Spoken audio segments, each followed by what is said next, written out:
Assalamualaikum warahmatullahi wabarakatuh. Nama saya Angga Priadi, NIM 41616210035, Fakultas Teknik Industri, mata kuliah Bahasa Indonesia, dosen Ibu Yeni Saprida MPD. Di sini saya akan menjelaskan tentang jurnal yang berjudul yaitu Institut Agama Islam Negeri Sunan Ampel Program Studi Psikologi Fakultas Dakwah Surabaya. Nah, di sini ada latar belakangnya. Yang pertama, bahasa adalah yang paling baik dalam menunjukkan identitas kultural suatu bangsa. Dengan kata lain, bahasa menunjukkan bangsa. Itu sebabnya penting bagi bangsa Melanesia melestarikan sekitar 250 bahasa etnisnya dari arus besar dominasi bahasa Indonesia. Sejauh mana dominasi itu? Apa dampaknya? Bagaimana proses historinya? Menjawab pertanyaan-pertanyaan ini penting sebagai upaya melestarikan identitas bangsa Melanesia yang selama ini lebur dalam NKRI dan dalam banyak hal justru mengalami Jawanisasi. Ini kontradiktif dengan gagasan Indonesia yang Bhinneka Tunggal Ika. Yang kedua, bahasa Indonesia mempunyai sejarah jauh lebih panjang daripada Republik ini sendiri. Bahasa Indonesia telah dinyatakan sebagai bahasa nasional sejak tahun 1928, jauh sebelum Indonesia merdeka. Saat itu bahasa Indonesia dinyatakan sebagai bahasa persatuan dan menggunakan bahasa Indonesia sebagai perekat bangsa. Saat itu bahasa Indonesia menjadi bahasa pergaulan antar etnis atau lingua franca yang mampu merekatkan suku-suku di Indonesia. Dalam perdagangan dan penyebaran agama pun bahasa Indonesia mempunyai posisi yang penting. Yang ketiga, Deklarasi Sumpah Pemuda membuat semangat menggunakan bahasa Indonesia semakin menggelora. Bahasa Indonesia dianjurkan untuk dipakai sebagai bahasa dalam pergaulan, juga bahasa sastra dan media cetak. Semangat nasionalisme yang tinggi membuat perkembangan bahasa Indonesia sangat pesat karena semua orang ingin menunjukkan jati diri sebagai bangsa. Maka dalam makalah ini kami mencoba untuk mensajikan pembahasan tentang sumber bahasa Indonesia, peresmian nama bahasa Indonesia, dan peristiwa-peristiwa penting yang berkaitan dengan bahasa Indonesia. Di sini ada rumusan masalah. Untuk memudahkan pembahasannya, maka akan dibahas sub masalah sesuai dengan latar belakang di atas, yakni sebagai berikut. Yang pertama adalah bahasa apa yang sumber bahasa Indonesia. Yang kedua, bagaimana proses peresmian nama bahasa Indonesia. Yang ketiga, mengapa bahasa Melayu diangkat menjadi bahasa Indonesia. Yang keempat, peristiwa-peristiwa penting apakah yang berkaitan dengan bahasa Indonesia. Nah, di sini ada tujuannya, yaitu untuk memudahkan pembahasannya, maka akan dibahas sub masalah sesuai dengan latar belakang di atas, yakni sebagai berikut. Yang pertama adalah mengetahui bahasa apa yang menjadi sumber bahasa Indonesia. Yang kedua, mengetahui proses peresmian nama Indonesia. Yang ketiga, mengetahui alasan bahasa Melayu diangkat menjadi bahasa Indonesia. Yang keempat, mengetahui peristiwa-peristiwa penting yang berkaitan dengan bahasa Indonesia. Sumber bahasa Indonesia. Bahasa Indonesia merupakan bahasa dinamis yang hingga sekarang terus menghasilkan kata-kata baru, baik melalui penciptaan maupun penyerapan dari bahasa daerah dan asing. Bahasa Indonesia adalah dialek baku dari bahasa Melayu yang pokoknya dari bahasa Melayu Riau, sebagaimana diungkapkan oleh Ki Hajar Dewantara dalam Kongres Bahasa Indonesia 1 tahun 1939 di Solo, Jawa Tengah, yang dinamakan bahasa Indonesia Jaito Bahasa Melaju. Jang Soenggo pun pokoknya berasal dari Melaju Riau. Akan tetapi Jang Soeda ditambah, disebabkan atau dikurangi menurut keperluan zaman dan alam baru, sehingga bahasa itu lalu mudah dipakai oleh rakyat di seluruh Indonesia. Pembaruan bahasa Melayu hingga menjadi bahasa Indonesia itu harus dilakukan oleh kaum ahli yang beralam baru, ialah alam kebangsaan Indonesia.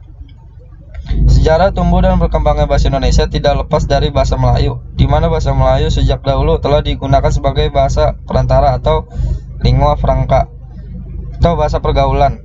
Bahasa Melayu tidak hanya digunakan di Kepulauan Riau di Kepulauan Nusantara, tetapi juga digunakan hampir di seluruh Asia Tenggara.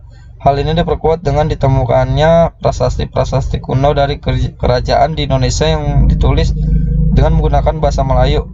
Dan pasca saat itu bahasa Melayu telah berfungsi sebagai yang pertama bahasa kebudayaan, yaitu bahasa buku-buku yang berisi aturan-aturan hidup dan sastra. Yang kedua, bahasa perhubungan atau lingua franca antar suku di Indonesia. Yang ketiga, bahasa perdagangan baik bagi suku yang ada di Indonesia maupun perdagangan yang berasal dari luar Indonesia. Yang keempat, bahasa resmi kerajaan. Jadi jelaslah bahwa bahasa Indonesia sumbernya adalah bahasa Melayu. Nah, di sini ada peresmian nama bahasa Indonesia. Yang pertama, secara sejarah bahasa Indonesia merupakan salah satu dialek temporal dari bahasa Melayu yang struktur maupun khazanah sebagian besar masih sama atau mirip dengan dialek-dialek temporal terdahulu seperti bahasa Melayu klasik dan bahasa Melayu kuno. Yang kedua, penggunaan bahasa Melayu sebagai bahasa nasional merupakan usulan dari Muhammad Yamin, seorang politikus, sastrawan, dan ahli sejarah.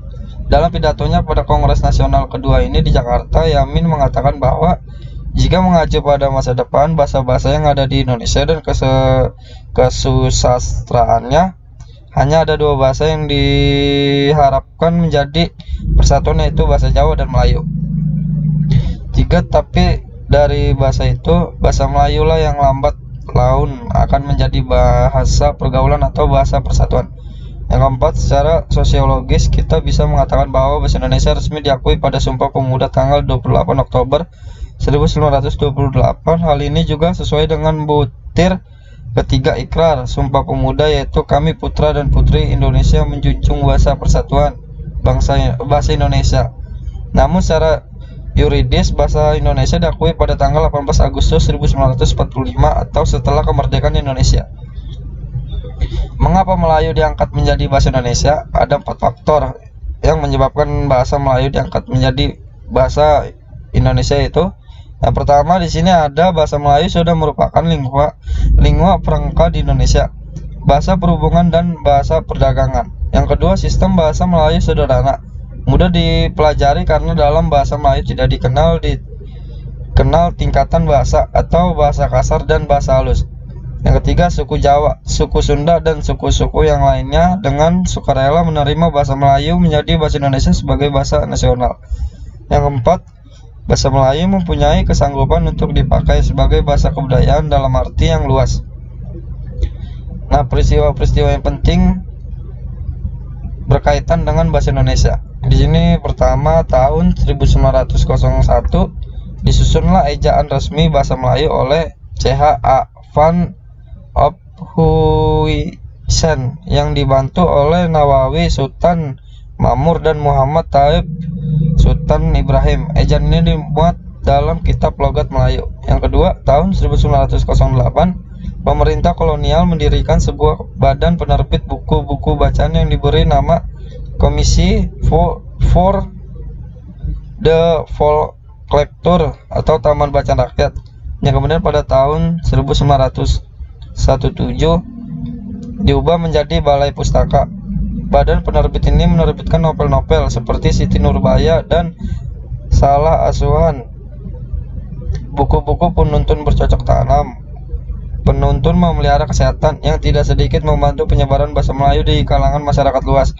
Yang ketiga, tanggal 16 Juni 1927 Jahja Datuk Kayo menggunakan bahasa Indonesia dalam pidatonya. Hal ini untuk pertama kalinya dalam sidang Volksraad atau Dewan Rakyat. Seseorang berpidato menggunakan bahasa Indonesia.